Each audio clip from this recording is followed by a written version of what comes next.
Hey, what's up, guys? This is Derek from the History of Comics on Film.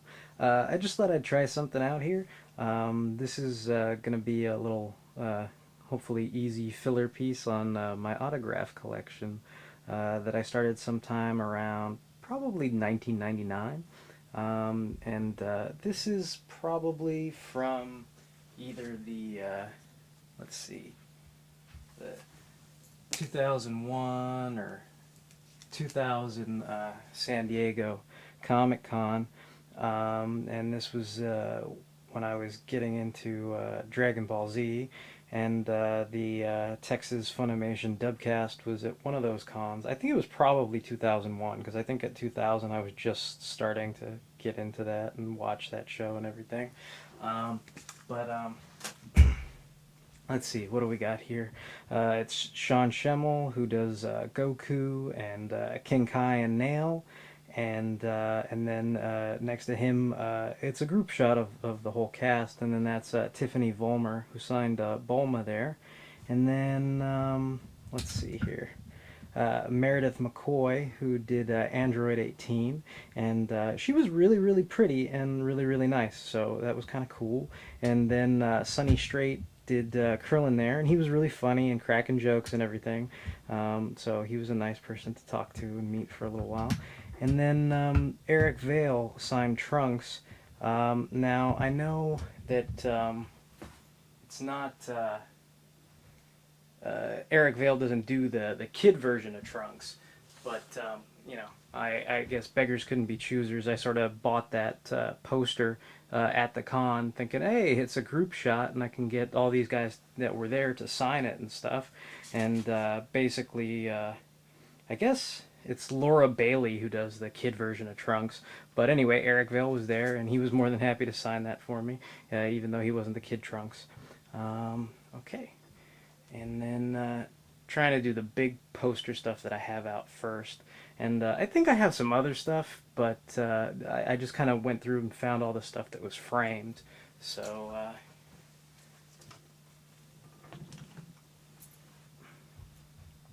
now this is a poster of Batman Dracula Red Rain, which Kelly Jones was at the Fremont in California, Comic Depot. I'm not even sure if that store still exists, but it was a comic book shop when I was probably, in my teens and stuff, like 12, 13, something like that. And we went to the store, it was a store I went to, probably not regularly, but every once in a while, and it wasn't too far away from the house and stuff like that. And Kelly Jones was there, and they were selling the graphic novel. It was the hardcover and stuff like that. I'm pretty sure I still have the hardcover too somewhere here. I don't know if it might be in a box somewhere. Yeah, it's probably somewhere in a box. It's not in this room. But he was signing all the the hardcovers, and then they had these promotional posters that they would the comic guys would the shop owners would hang in the store and stuff. And so this was a poster that he signed that I always thought was kind of cool, and so I kind of tried to take care of it since it was signed. I think there was some other stuff that my mom probably helped me get at WonderCon, like with Ron Lim and some other guys. But like I said, I don't know where all that stuff is, but I'm just trying to go through the stuff that I have out right now. Let's see here. And then this will be for, I guess, more along the lines of keeping with the comic book stuff, hopefully. Comics on film. Let's see. There's Yvonne Craig, who is Batgirl from the 60s TV series. And she was really, really nice. I talked to her a lot about. I had just come back from the Royal National Theatre Studio in London, and I studied up there. And so we talked about that for a little while. And and she was happy to sign that for me and chat with me and stuff like that. And she looked really good. I mean, it's like she was, in her 50s, I think. But I mean, she looked nice. So that was cool. And anyway, I always loved the Adam West show, and it was kind of cool to see somebody from that particular series. So because I guess I haven't seen too many people. And then sometimes when you're at the conventions and stuff, you get to see people. It's like I've met or I've seen, Arnold Schwarzenegger and Mark Hamill and guys like that, and hope against hope. You're sitting there with your picture of Mr. Freeze in his polar bear Eskimo shoes, hoping that Arnold will sign it for you or something like that. And I'm sure if I actually saw him, face to face, he probably might have. But it's like one of those things where it's just a panel and people talk and introduce their movies and stuff like that, and then they kind of take off. And if it's not one of those sort of formalized booths where people know what they're in for, sometimes it's an uncomfortable situation. So anyway, this was one of those formalized booths with Yvonne Craig, and it was kind of nice. And so anyway. Moving along here, let's see.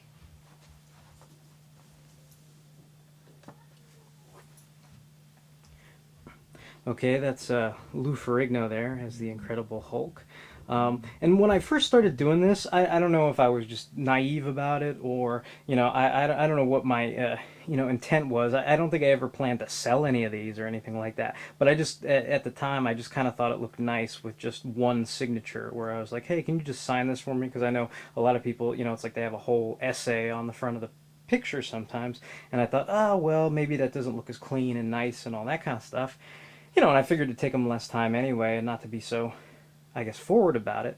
But so just to be fair, but I don't know. Lou Ferrigno seemed to be more interested in selling his book than signing autographs, I guess. And I guess since I, either A, didn't buy the book, or B, maybe I didn't, completely understand what was going on. I don't know that I knew that he was, partially deaf or whatever the situation was. So maybe he just didn't hear me when I said some things a couple times, or whatever the situation was. But I don't know. I just thought he was kind of curt with me and kind of like, oh, you're not buying my book, go away. But, in retrospect, learning more later on, maybe he was just bummed because I didn't want the autograph personalized and he thought I was going to, sell it later or something like that. I don't know. But anyway, there's Lou Ferrigno. I like the Incredible Hulk on TV and stuff like that. And there's that autograph. Let's see.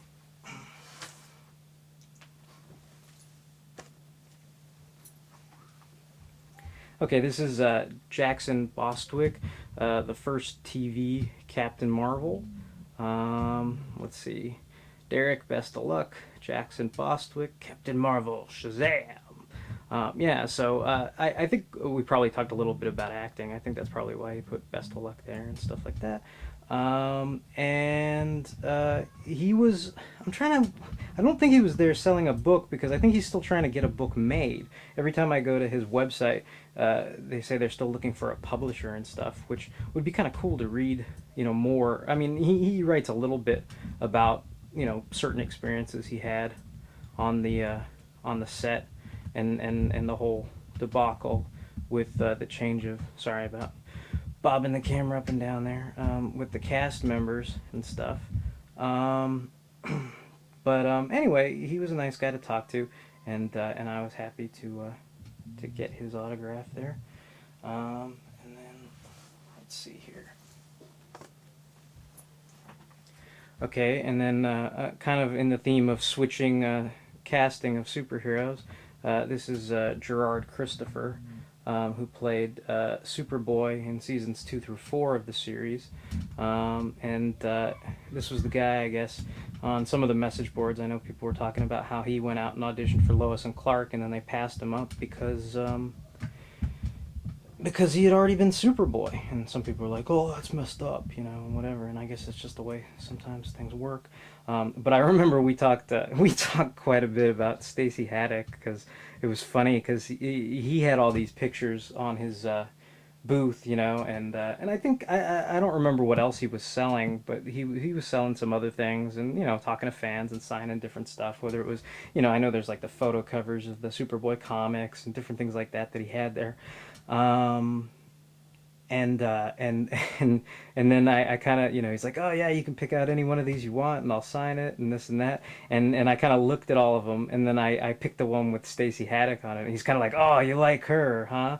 And I kind of went, well, I just said yeah and stuff like that.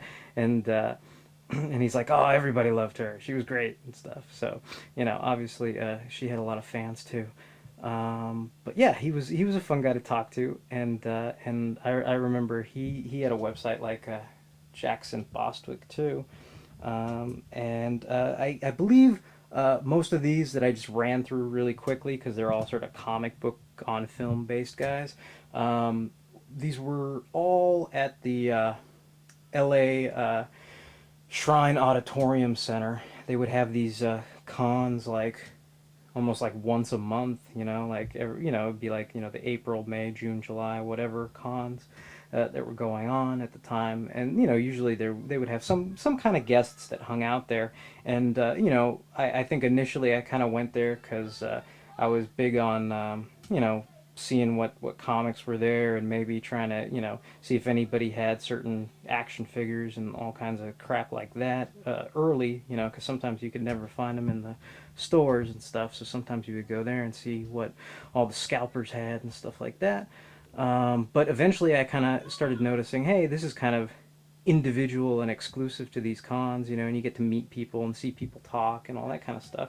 And I thought it was kind of cool, so I started going to the Shriner cons pretty regularly and looking to see, who was out there and stuff. And then let's see, one of those cons.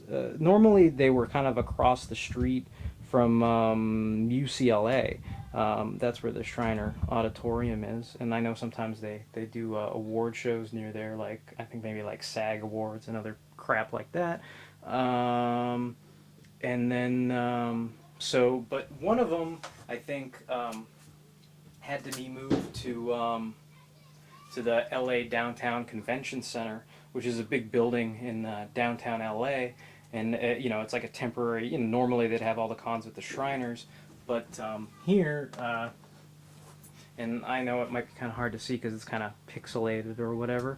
It looks like the light's reflecting on it kind of strangely. But this was something I printed out myself because Kevin Smith went and talked and had his own little panel.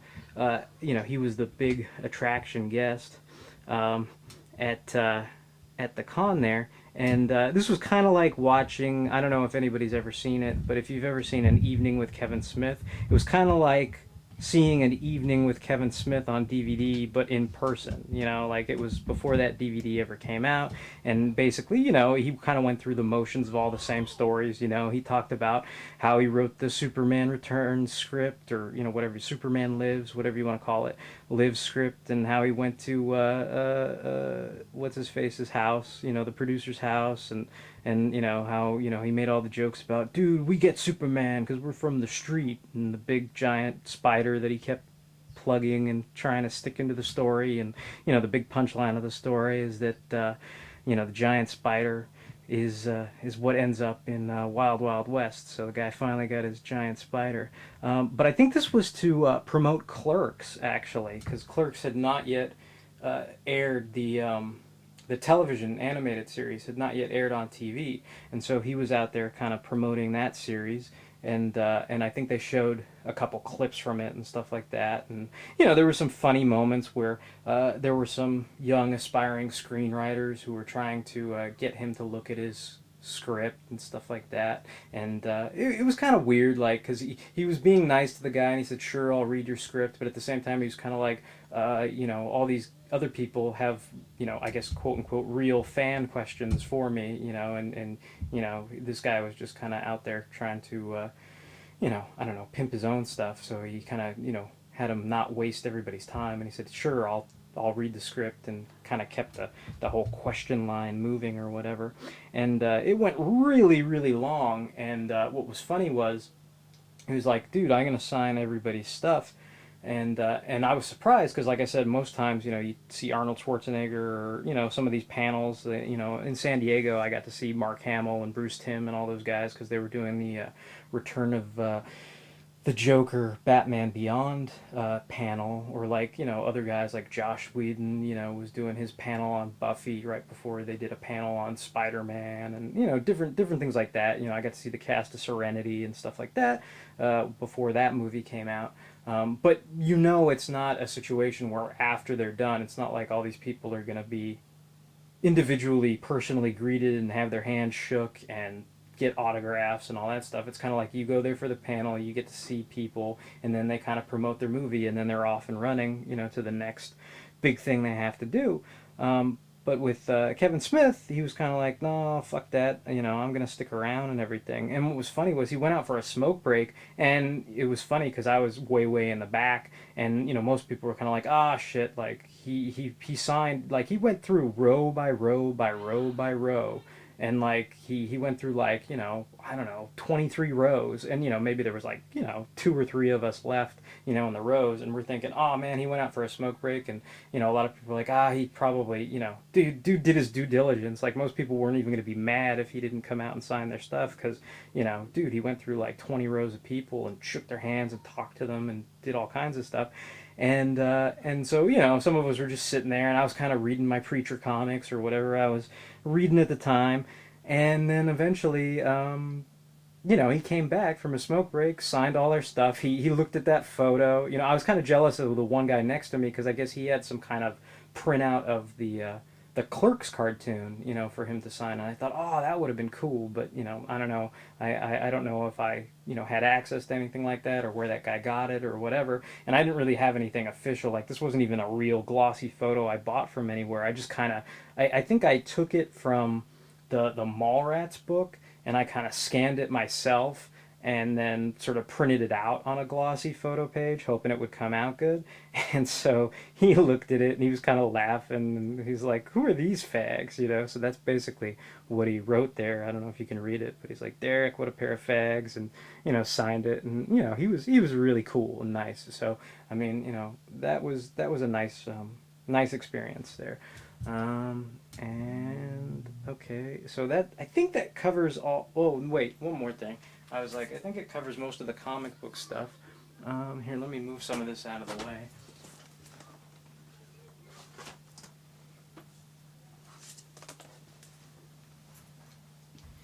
Yeah, I think this will be the last of the semi-comics on film type things.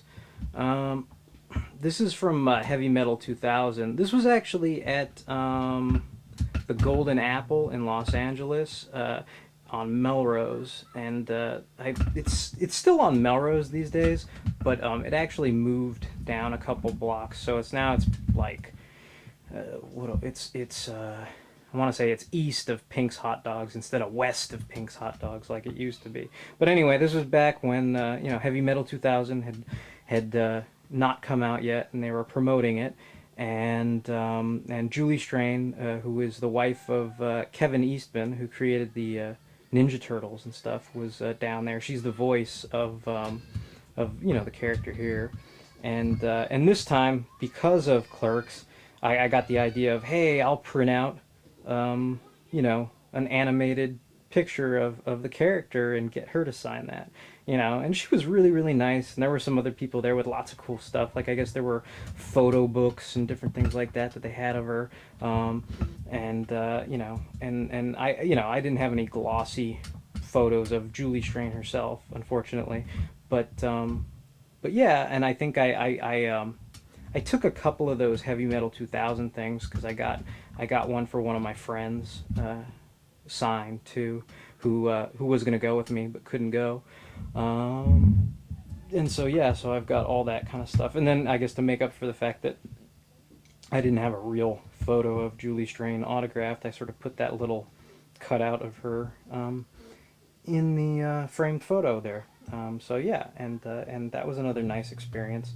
You know, you sort of waited online to get into the store, and they were selling, I think they were selling, like, you know, some of those picture books and different things like that, some of the painted artwork and stuff, heavy metal stuff, and so that was cool. All right. And then the rest of this stuff is more of my autographs, and I figured it'd be kind of interesting for people to see. And then also I'm like thinking, hey, hopefully, you know, one of these days these are all going to deteriorate or flood away or something horrible or whatever. So I figured, hey, I might as well get some digital documentation that I did all this at one point from, like, you know, 99 till about, I don't know, 2002, 2003, when I actually had the time to go out and go to cons and do things like that. So I think what we'll move on to next is Star Wars stuff. I was pretty big into the original trilogy when I was a kid, and so some of these were kind of big deals for me. At the Shrine convention, one of the big guests was Billy D. Williams, and this was back when I was still kind of big on, hey, just sign the name, and I think he was big on that too. It was funny because he was probably the guy who charged the most money for getting an autograph. It was like, I think it was like $20 for everything he signed. So like you saw these crazy people there with like, 40,000 Lando figures, and I'm like, God, he must have made a mint, and I was just like, dude, I just want a picture, and I'm all cool. I got a picture from Empire. He looks cool, Empire's cool, and and so I got that picture of Billy D, which was nice, and he talked at the con. The best thing at the con was they had all these fan questions. Like I say, people get up in the lines and they ask all these questions. Some of them are legitimate. They're kind of like, hey, what was it like working on the set? Like, did you get to do this? Like, did you talk to George Lucas about your character? And blah, sort of legitimate questions where he's like, no, I got a script. It was a job. I did the job. I left, memorized the lines and, blah, blah, blah. Some people asked about other movies he worked on. What was it like working with, Stallone? What was it like working with whoever? Things like that. But the best question was this kid comes up, well, not kid, but, a young adult, whatever, but he's like, he had this thing in his head like, Lando and Lobot are like, like best pals, So he's like, do you know the actor so-and-so who played Lobot? Like, did you guys hook up and talk to each other? Like, were you basically best friends after you finished shooting Empire because Lobot and Lando are like, Batman and Alfred or whatever? And Billy D just has this like blank look on his face where he's kind of like, yeah, that was a job, man. Like I did the movie, and I never talked to the guy ever since we finished shooting. Do you know what I mean? And it was pretty much hilarious. It was kind of like, dude, all right. Anyway, I thought that was pretty funny. Moving on.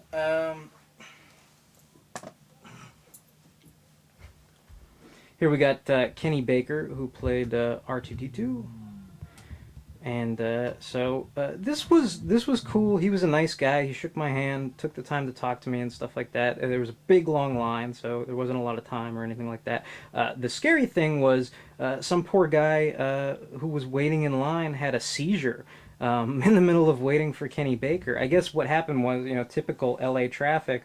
He got stuck on the 405 somewhere, trying to get out to the Shrine Auditorium, and they're trying to find parking once they're there, because once that con starts, all those parking lots fill up, and there's not a lot of place to park, unless you want to get towed away, or get illegally parked and get a clamp on your tire and stuff. So I guess Kenny Baker was running late, and so there were all of us kind of waiting in our line, because he was, I guess he was supposed, I forget what time it was. It was like he was supposed to be there at 1 p.m. or 2 p.m. or whatever. And, 2 p.m. rolls around and he's still not there. And I think it was like, 2:30 or something before he showed up. But in between that time, we're all waiting. This one poor guy, like, freaked out, like, and I guess, I don't know if he was, what do you call it?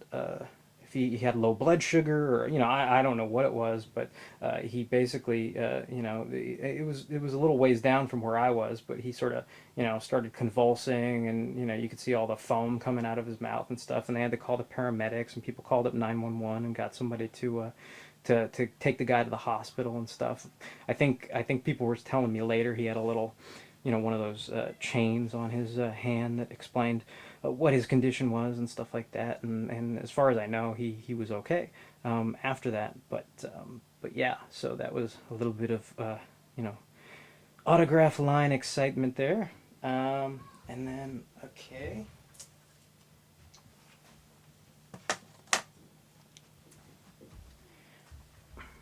Now, of course, these are, if you watched any of my videos, you can tell I love the Trade Federation guys. What? That's not supposed to happen! So this was pretty awesome. This is Jerome Blake, who played one of the Viceroys in episode 1. So yeah, I thought that was awesome. And then the best part was, like, Jerome is like this really tall British man, So, and he's very, very eloquent and has good diction and everything. And so it was kind of awesome because I'm like, dude, I'm going to meet the Trade Federation guys, you know? And then, you know, this guy comes up and he's like, yes, it's very nice to meet you. I'm very pleased that you had such a brilliant time watching the movie and blah, blah, blah, you know? And I'm kind of like, wow, awesome. So, you know, anyway, very, very clean diction and nice man to talk to. So anyway, but yeah, I was pretty excited, and it's kind of like a cool little picture he's got there with the you know, it's him, but he's next to the mask and everything, and so anyway, I thought it was cool. Um, okay.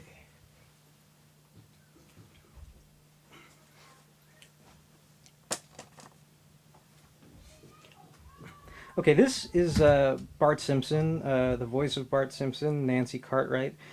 This is the only person who I think in my whole entire career of getting autographs that wasn't a comic book person signed anything for free.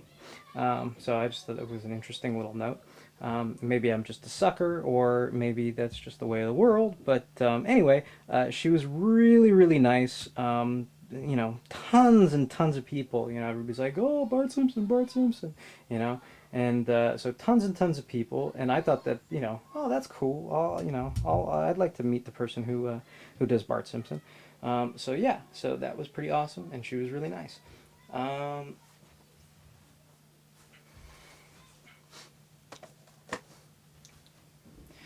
And then this was one of the first autographs I think I ever got.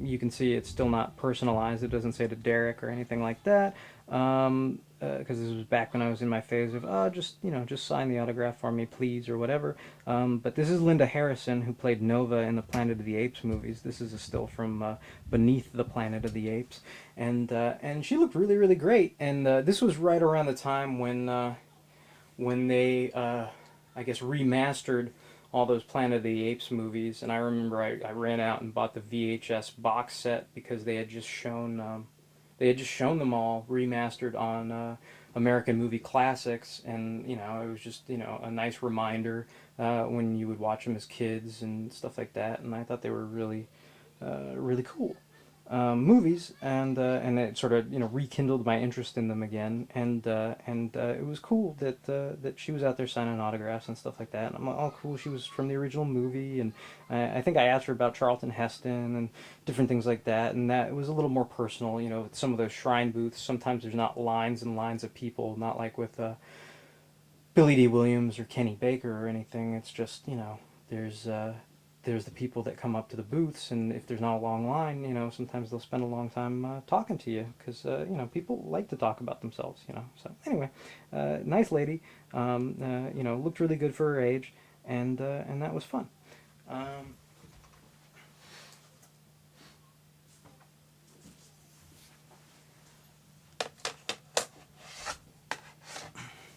Sorry. Okay, now this is another Planet of the Apes thing here. This is not Maurice Evans, by the way, but this is Dr. Zaius. This is the Dr. Zaius from the TV series. This is Booth Coleman, and this is an interesting story too. I don't know, you know, if this is a sad story or what, but what was funny was Booth Coleman. You know, to me, looked like he was 104 years old when I went to these shrine conventions. He was this really sweet, nice old man um, who never had anybody at his booth. You know, it was kind of like, oh, dude, it's just a TV, Dr. Zaius, and nobody went over there. And what was funny was I must have gone to, you know, and this speaks to me too because I was probably going to these cons all the time back then. But I must have gone to 3 cons in a row and never got the guy's autograph because I don't know, whatever. I was busy doing other stuff. I wasn't that interested. I was kind of like, dude, it's just the TV Dr. Zaius. He's not the movie Dr. Zaius, or whatever my problem was. But yeah, it was like nobody was there. And I think the fourth time I was there, I was like, oh, this guy's still there, and nobody's at his booth. And I'm like, oh, dude, this is lame, man. Like, and so I went over there, and I'm like, I talked to him for, you know, 20, 30 minutes, and you know, asked him about Planet of the Apes, and just, you know, kind of, you know, told him what I remembered about the TV series and stuff like that. And I don't think I had seen that much of the TV series because it wasn't out on DVD. It was kind of right before my time. Like I wasn't born when the series came out on TV, and I think the only stuff I had seen were like these compilation movies where they would, have 3 episodes together and kind of try to pitch it as a movie on, I don't know, on a cable channel or something like that. So I barely remembered it, but I kind of talked to him for a little while, and got the autograph, and it just made me feel better, like because I was like, dude, like I guess I was thinking of it more from a perspective of an actor than a fan, where I was kind of like, oh, dude, wouldn't it suck if all you had to look forward to in the future was just being in a an autograph booth where nobody wanted your autograph, or something. I don't know. Anyway, it made me sad, and I figured, that anyway, that was my story with Booth Coleman. That I got his autograph, and he looked more like 102 instead of 104 after I got him to sign it, and he was a nice guy, and that's the Planet of the Apes stuff. There. Now these, I think, I'm pretty sure these next ones came from the 2001 San Diego Comic Con. I'm pretty positive these weren't from the Shriners. And that's Richard Hatch from Battlestar Galactica as Apollo. And then this is Herbert Jefferson as Boomer from the original Battlestar Galactica. And so both those guys were really nice. I think Richard Hatch was still big on bringing back Battlestar Galactica at that point. They were trying to get movies made, or what have you. I think I don't know what that says. Keep the hope alive. I don't know what it says, but something about that kind of thing. And so yeah. So anyway, they were both nice guys. And then if you remember that the LA downtown convention center that I mentioned, this was probably the last convention I went to in Los Angeles. Big convention anyway. I mean, I know it says 2000, and there's a San Diego one for 2001, but this was the last big one where I went to and got autographs, I think. And this was a big deal for me because I always loved V as a kid, and it was a big deal. Mike Donovan was like a big hero of mine, like Luke Skywalker was when I was growing up and stuff like that. And so they had a ton of these guys, different actors there. Kenneth Johnson announced that V was coming out on DVD pretty soon, and he had just recorded a commentary. And if you have one of those V DVDs, there are those outtakes, those little, I want to say, I don't know if I'm saying it wrong, but I think it was shot on like Super 8 or 16 millimeter or something like that, that he brought a camera around and stuff. And so he had saved all those, and then those are like special features on the V DVD, and so that was screened there for the first time. And there was a big convention center booths and all this stuff, so you could get pictures and little autograph tickets, and then you could meet most everybody and have a good chance to almost talk to everybody. The big highlight, of course, was Mark Singer, Michael Donovan, which everybody was cheering about when he finally came through the door, and then.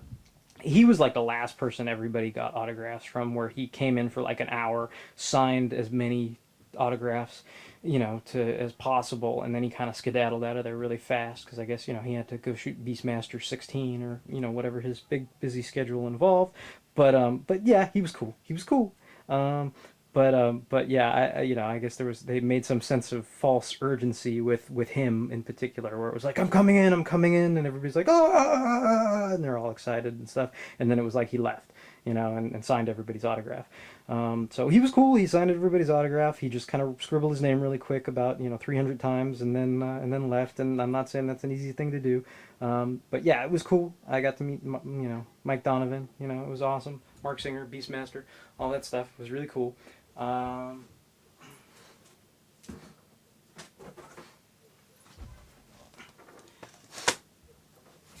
I actually had to get two autographs of Jane Badler, who I guess at that time owned a spa business.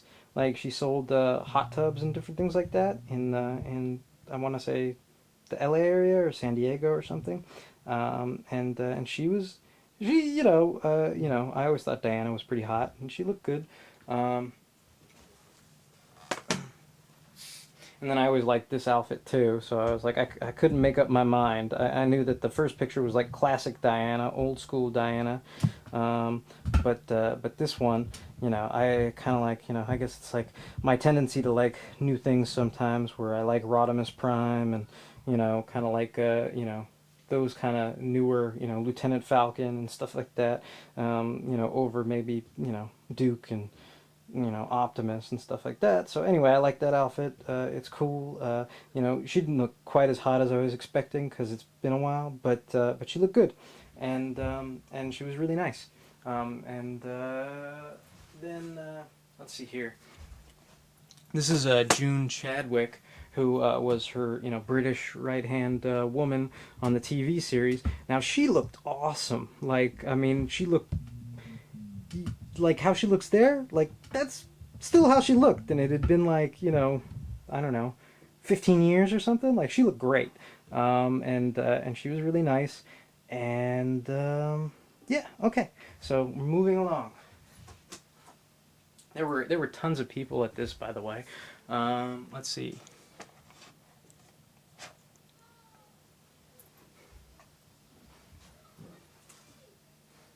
Okay, this was Mickey Jones, who was I guess Ham Tyler's right hand man or Ham Tyler's boy or whatever, and so you might remember Mickey Jones. He would always play like a biker Harley type guy. Like I remember him in Galactica 1980 in the best scene ever, where they fly off in their flying motorcycles and stuff, and he's one of the Harley guys. It's like what, and then they fly off and stuff. Anyway, awesome cheese.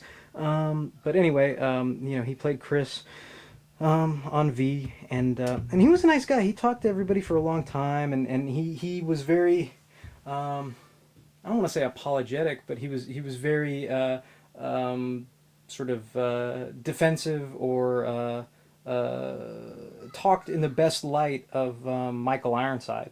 A lot of people were like, "Gee, how come Michael Ironside didn't come to this?" And not everybody who was in V was there, but there were quite a number of people that were there at that con, and but Michael Ironside wasn't one of them, and he just kind of said that Michael Ironside was more of a shy type of person, and didn't do well with public appearances, which might be kind of odd, thinking that the guy's an actor, or maybe it's just some kind of polite PR for the fact that maybe he doesn't like going to cons. I mean, I wouldn't blame the guy. I mean, sometimes even being a fan, you go to cons and there's all these sweaty, grubby people that want things from you, whether you're just standing in the way or whether you're I imagine it must be 20, 30 times as demanding if you're actually a celebrity as opposed to just a regular human being, or some guy who's selling pretzels at the concession stand. So anyway, he was nice and talked a good deal about their relationship. He very much played it up like it was a real camaraderie and friendship that they had, and that they still talk to each other today. So as opposed to Lobot and Lando, who never talk to each other ever again, I guess these guys talk to each other every once in a while. Um,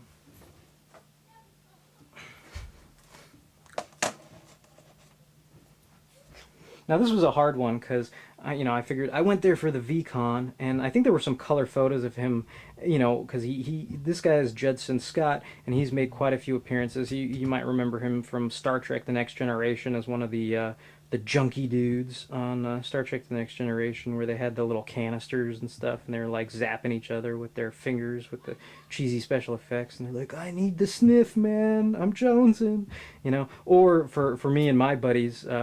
We're a little older than that, so we kind of remember him as the "I can't" dude from Star Trek 2, Khan's right hand man. And I was tempted to get a picture of him as that dude a lot, because I think that was in color, and and I kind of remember him the most as that dude from Wrath of Khan 2. But I figured, you know what, this is a V-Con, and I'm here to get V autographs. So I got him as Lieutenant James, and he was in like the last couple episodes of the television series. He was kind of like a crony for Diana or whatever. Who was always sleeping around with her and stuff like that. Yeah. So and so that's basically uh, Lieutenant James.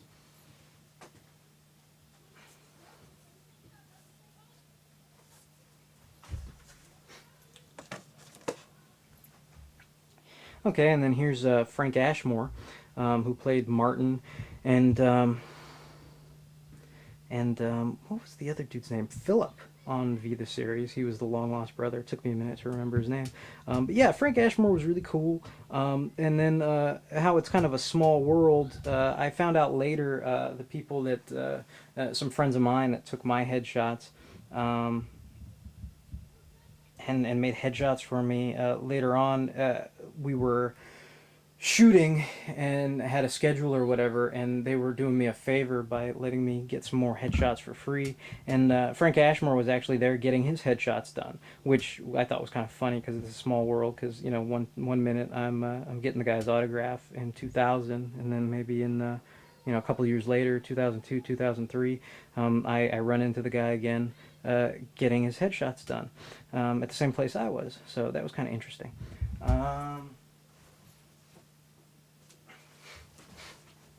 Okay, and then this was sort of a 2-for-1 shot here. This was, let's see here, get up there a little bit. This was Blair Tefkin, who played Robin on V the series. And I guess she was more into music after she did that because she was there basically like promoting one of her albums. And it seemed kind of new agey type music, I guess, if you're into that kind of stuff. I wasn't like super into it or anything, but it was interesting. She seemed really happy working on the music she was working on and stuff like that. And then we got Peter Nelson, who played Brian. And he was the guy who knocked up Blair Tefkin and gave us the Star Child, if you remember V. And so Peter Nelson looks pretty suave and skinny and thin there and everything. This is apologies, Mr. Nelson, but he really, really let himself go. He was quite big, and didn't look like he was really interested in keeping himself in shape or acting or anything like that. But he was a nice guy, pleasant guy to talk to. Always had a smile on his face, and him and Blair both seemed to, I guess, reconnect, or I don't know if they had seen any of these people in a long time, but they were both. A lot of people were next to booths with one another and sharing time together, and it seemed like they had a good time talking to one another. Okay. And then, let's see. This is John Hurd, who played the Supreme Commander on the original miniseries. And pretty much Richard Hurd, I'm trying to think of some of the other things he's been in later on, but he looked more like he did around that time period where he didn't have the full head of hair there. He had the slightly bald with hair on the sides look, and basically, yeah. And then this was Andrew Prine, who played Steven, also on the original miniseries. I remember talking to him about how he played that one crazy teacher on Nightmare on Elm Street, the series, because I'm probably all of 5 people who love and remember that show. But I remember I think he had more than he was in more than one episode. I'm pretty sure. One of the Elm Street teachers at the university or something somewhere. But we talked about that for a little while, and he was a nice guy to talk to. And then finally, this will be the last one. This is David Packer, who played Daniel on V, and he was in the original miniseries as well. He was kind of like the, you know, brown shirt Hitler Youth allegory there in the series. And he was really nice guy to talk to. And I know I keep saying this about everybody, so you might probably be tired of hearing it, but he was genuinely a nice guy to talk to. Basically, I talked to him a lot about acting, you know, because he seemed to be actually interested in reciprocating and talking back about it. You know, we talked about different techniques and different things that you know, happened in our lives and stuff. But also, I think he was impressed that I remembered the movie You Can't Buy Love, or no, You Can't Hurry Love. Because there's this like one scene in it that's very explicit, where, you know, it's like a guy in LA and he's trying to find true love, and he's going to a dating service, and basically it's a comedy, you know, 80s comedy, so there are all these crazy girls with teased hair and all this, you know, crazy hijinks happens. But one of the best scenes is like he goes into a department store for a date with this girl, and the girl seems to be like perfect, and it's like she's not like all the other crazy girls, but she wants to, you know, she wants to get busy, you know, late at night in this department store, and it's closed and nobody's there, and, you know, he's thinking, oh, this is great, this is kind of, you know, I think this is what I need, and, you know, he's all excited and everything, and then she starts doing a little weird stuff where she's like, would you mind wearing this? And it's like a, you know, swim trunks or something. And he's kind of like, yeah, okay. And then she asks him to like put on scuba gear or something stupid. And he's kind of like, oh, all right, whatever. I'm gonna get some. I'll put on some scuba gear. And she's like, it really turns me on when you wear that. And he's like, okay, whatever. And he's like, let's get, you know, busy and everything. And she's lying there on the like a sort of awning or a couch or whatever. And then you see that there's a curtain. The curtain, they start, you know, getting it on, and then she opens up the curtain, and it's a department store, so there were all these people walking past the window looking at them get it on. And then of course he gets up in shock because he's not wearing the trunks anymore. And, you know, anyway, it totally left an impression on me, that scene. And so you know, of course I had to bring it up because I'm all, dude, and I remember that movie with you know. And he's all, oh yeah, You Can't Hurry Love, and we talked about that for a long time too. So he was, I think he was happy and excited that I remembered some of his work, and, you know, that it really made an impression on me. And it was really fun to talk to him. So yeah, so this was just something with filler. There might be some other autograph things I can find later on, of maybe some comic stuff, you know, more than just the Kelly Jones thing. But just for right now, I was thinking, oh, history of comics on film, and, you know, I knew some of them were definitely comics related, and like I said, I just wanted to have a sort of record of this. So yeah, you know, and I hope it's not, you know, too annoying. It's just kind of a quick, fast-paced thing that I thought I could do.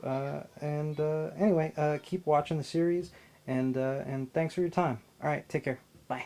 Don't make me angry. You wouldn't like me when I'm angry.